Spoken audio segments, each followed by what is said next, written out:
বাংলাদেশের এবং উপমহাদেশের বিশেষ করে আমাদের এই প্রেক্ষাপটে আমরা যতটুকু দেখতে পাই যে যতটা না লাইলাতুল কদর নিয়ে আমাদের মাতামাতি তার চেয়ে বেশি মাতামাতি থাকে লাইলাতুল বারাত নিয়ে। মূলত সেই রাত্রিটাতে আমরা অনেকেই দল মত নির্বিশেষে সকল শ্রেণী পেশার মানুষ মুসলিম পরিবারের সদস্যরা আমরা মত্ত হয়ে পড়ি যে লাইলাতুল বরাত বোধহয় আমাদের কোনো অবস্থাতে বাদ দেওয়া যাবে না, এই মর্মে সেই দিনটাকে আমরা গুরুত্ব দিয়ে থাকি। কিন্তু আসলে মূল গুরুত্ব দেওয়ার কথা ছিল লাইলাতুল কদরে। কারণ আল্লাহ রাব্বুল আলামিন বলছেন, ইন্না আনজালনাহু ফি লাইলাতিল কদর, নিশ্চয় আমি ইহা অবতীর্ণ করেছি মহামান্য রাত্রিতে। এই নিশ্চয়ই আমি অবতীর্ণ করেছি, অবতীর্ণ কি করেছেন তিনি কোরআনকে লাইলাতুল কদরে অবতীর্ণ করেছেন মহামান্য রজনী।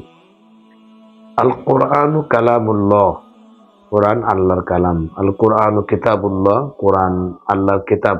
কানা মাহফুজুন ইনদাল্লাহ, এটা আল্লাহ পাক সংরক্ষণ করেছেন লাউহে মাহফুজে ফি লাইলাতুল কদরে, এটা তিনি নাযিল করেছেন লাইলাতুল কদরে। এবং সেই লাইলাতুল কদরটা কোন মাসে? ফি শাহরি রমাদানুল মুবারক, এটা রমজানুল মুবারক মাসে এই লাইলাতুল কদরে আল্লাহ রাব্বুল আলামিন এই কোরআনকে অবতীর্ণ করেন। তো মূলত এই লাইলাতুল কদরকে আমাদের গুরুত্ব দেওয়ার কথা ছিল। নবীকে আল্লাহ পাক প্রশ্ন করে জিজ্ঞাসা করেছেন, ওয়া মা আদরাকা মা লাইলাতুল কদর, হে নবী আপনি কি জানেন লাইলাতুল কদর সম্পর্কে আপনার কি জানা আছে? আল্লাহ রাব্বুল আলামিন বলছেন, লাইলাতুল কদরি খায়রুম মিন আলফি শাহর, মহামান্বিত রজনী এই যে লাইলাতুল কদরের রাত, এটা হাজার মাসের চেয়েও উত্তম। তানাজ্জালুল মালাইকাতু ওয়ার রূহ ফিহা বিইজনি রাব্বিহিম মিন কুল্লি আমর, ওই রাত্রে মালাইকা ফেরেশতাগণ ও রূহ অবতীর্ণ হয় প্রত্যেকের কাজে তাদের রবের অনুমতিক্রমে।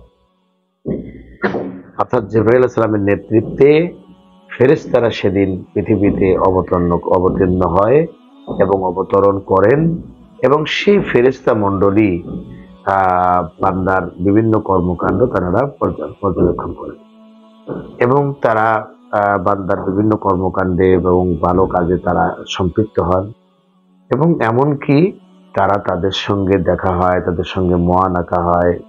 সালামুন হিয়া হাত্তা মাতলাইল ফজর, শান্তি যে শান্তি। আর এটা কতক্ষণ পর্যন্ত ফেরেশতারা থাকে?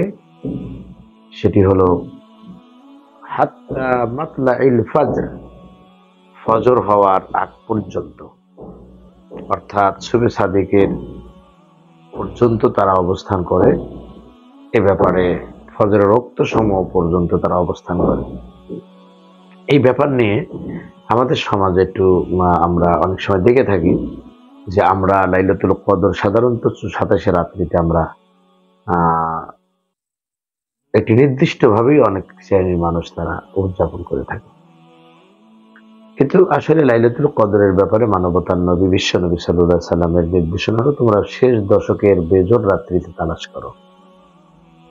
বেজর রাত্রি যে কোনো একদিন লাইলাতুল কদর যাবে এবং সেই দিনটি হবে, কিছু মুফাসসিরিন কেরামরা কিছু নিদর্শন বর্ণনা করেছেন, যেমন মেঘাচ্ছন্ন হওয়া, আবহাওয়া শুষ্ক, আপনার একটু মনোরম থাকা, এমন একটি পরিবেশের রাত্রিতে যেন মনে হবে যে এটি না গরম না ঠান্ডা, এরকম মনে হবে। এটা মুফাসসিরিন কেরামদের মতামত, বিজ্ঞ আলামায়ে কেরামের এটা মতামত।